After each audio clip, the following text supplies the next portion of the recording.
You ever feel like you need a secret decoder ring just to log into all the different software you use? I know I do Oh, sometimes, definitely. especially with something as, well, as powerful and integrated as Laserfiche.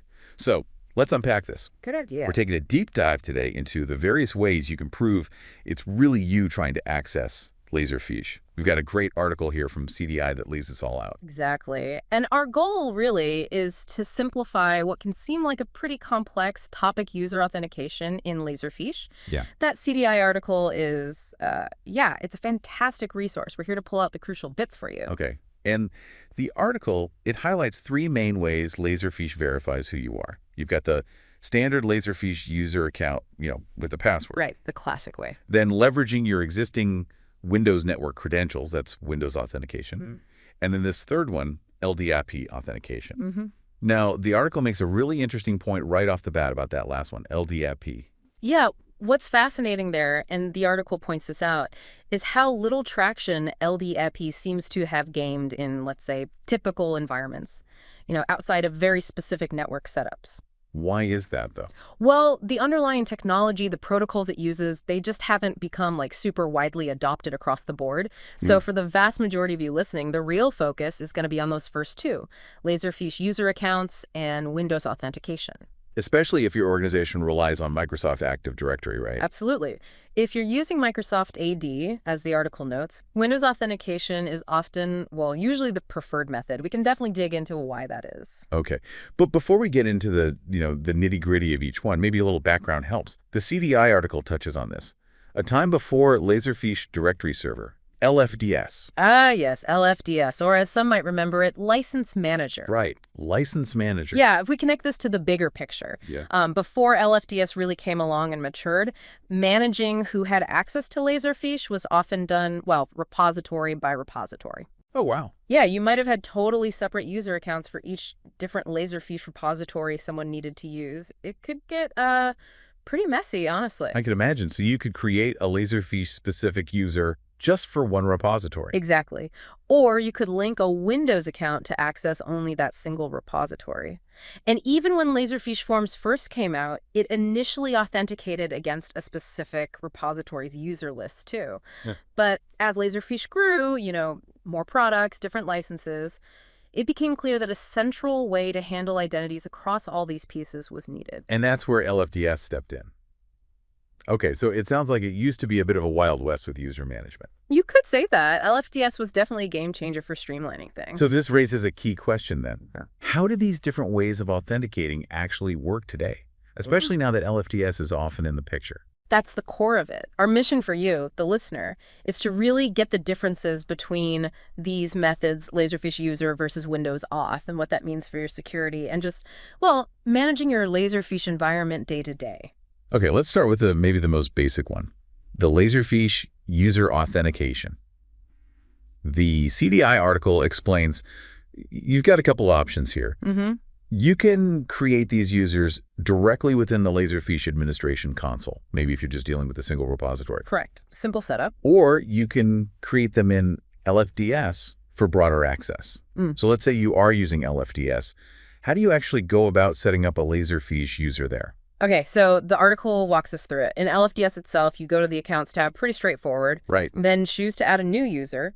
One of the choices you'll see right there is Laserfiche user. Makes sense. You pick that, and then you need to set a username, obviously, a password, and crucially, the appropriate license type for that user. And what's really interesting here, as the article points out, is that doing this in LFDS creates what you'd call a global Laserfiche user. A global user. Yeah. Meaning their identity is recognized across different parts of your Laserfiche setup, yeah? Yeah. Not just one repository. Exactly. It's known by the central LFDS system. So if you've created this global Laserfiche user in LFDS, how do you then grant them access to a specific repository?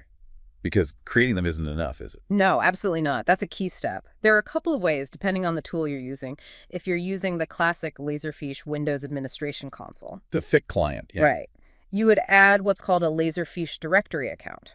Now, think of this Laserfiche directory count as like the link or the placeholder for that global LFDS user within that specific repository. Ah, okay, like an alias or pointer. Kind of, yeah. When you add one, you can then search LFDS for the specific username you created globally. And in the newer web management console. Similar idea. You'd add a user, choose the type Laserfiche, and then there's usually a search icon to find that LFDS user account. The CDI article also mentions the trust authentication setting in the Windows admin console specifically in this context. Trust, what does that signify? By setting the authentication to trust, you're essentially telling that repository, hey, I trust that LFDS has already verified who this person is. Just let them in based on the LFDS login. Gotcha, okay. Now, what if you're not using LFDS? Or maybe you have a specific reason to create a Laserfiche user that's only relevant to one single repository. How does that work? The article covers that scenario too.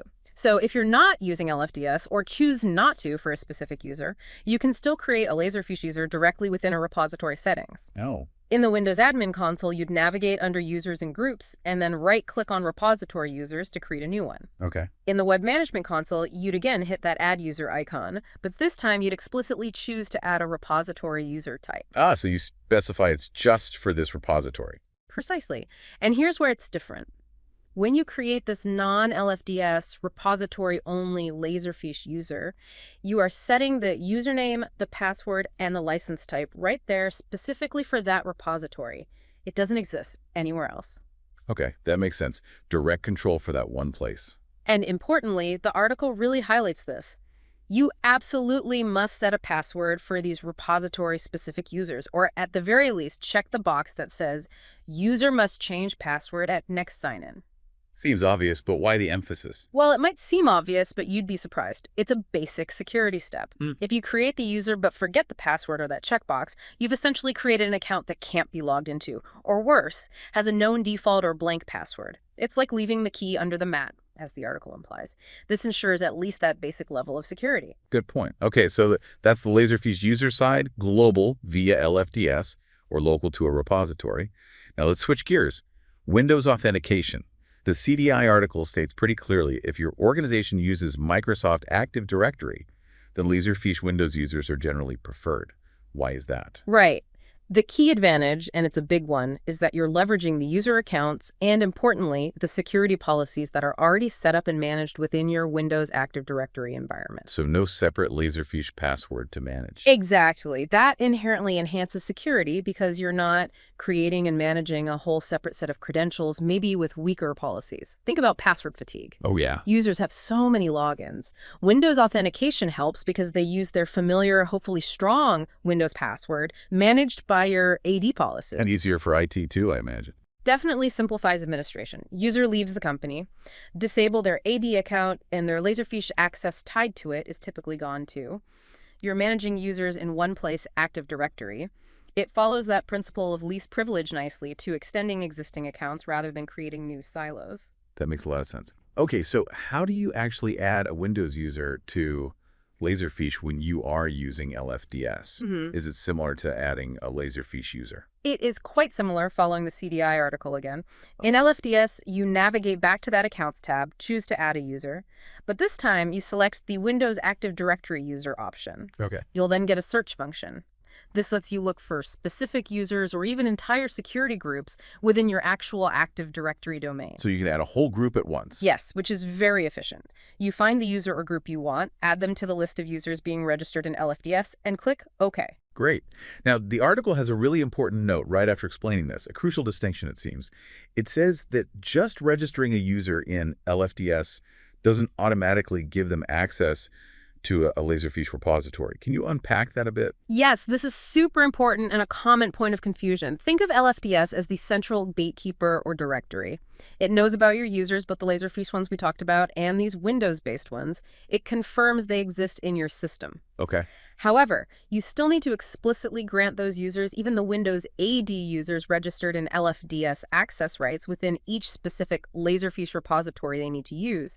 You do that using the repository's admin console, either the Windows one or the web one. So LFDS registration is step 1, repository access is step 2.